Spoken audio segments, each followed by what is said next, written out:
Hi, my name is Adam Mason, and today we're going to have a look at the Jan Boeland Coetzee 2024.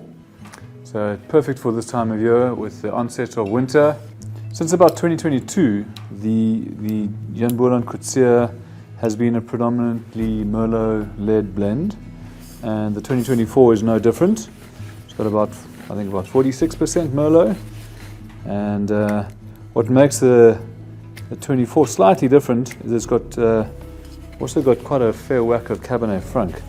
So it's about equal portions of Sauvignon Cab Sav and Cab Franc, and there's a dash of Shiraz and Petit Verdot just for a little bit of spice. But this is a really comforting style of wine. It's made from incredibly good quality grapes, and we obviously take loving care of it during the winemaking and maturation process. This is actually matured in French oak barrels for about 20 months before we bottle. And the 2024 was actually bottled in January of this year, so about 3-4 months ago.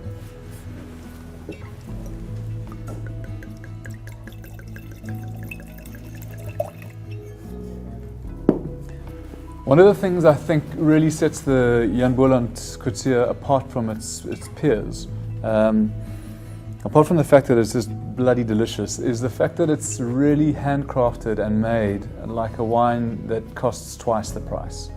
The grapes come from some phenomenal sites. Behind me we have the Helderberg Mountain, and on my right hand side here the Stellenbosch Mountain. And we're pretty much in the pocket of some of the finest Bordeaux suite of grape varieties in the country. So what you have here is a really affordable expression of great Stellenbosch sites, handcrafted, matured in French oak barrels for 20 months, and I think it's just the kind of wine that you just don't expect to discover the quality and the class of a wine that's positioned like this wine is. I mean, I love the contribution that Merlot makes to this blend. It's got a beautiful, juicy, plummy character. Cabernet Franc, being grown in this area, tends to have a lovely herbal element. We don't use words like herbaceous or green because those are negative, but herbal for me talks about ripe but spicy and lending complexity, and is a hallmark of Cabernet Franc. There's a beautiful perfume to it. And then, of course, having Cabernet Sauvignon from this area provides a lot of structure and quite a lot of sort of density to the wine.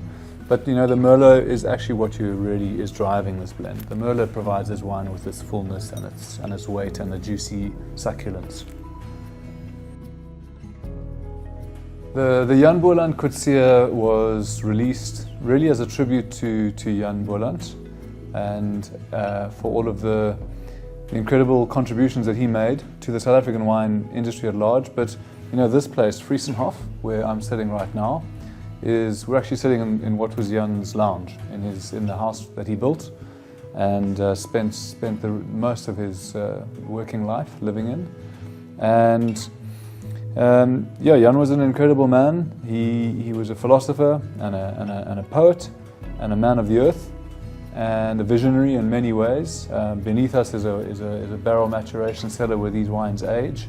And when he built this place, there were very few people in South Africa who had that kind of vision for thermal dynamics, for example, which was way ahead of his time, looking after energy conservation by having grass and a cellar under a very cool layer of earth.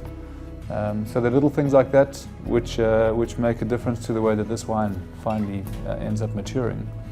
But I think a worthy tribute to Jan. So yeah, I mean, it's a delicious bottle of wine. I've opened it now, so I'll probably have to finish this before I go home. I'll write some tasting notes and I'll make good use of it. Cheers.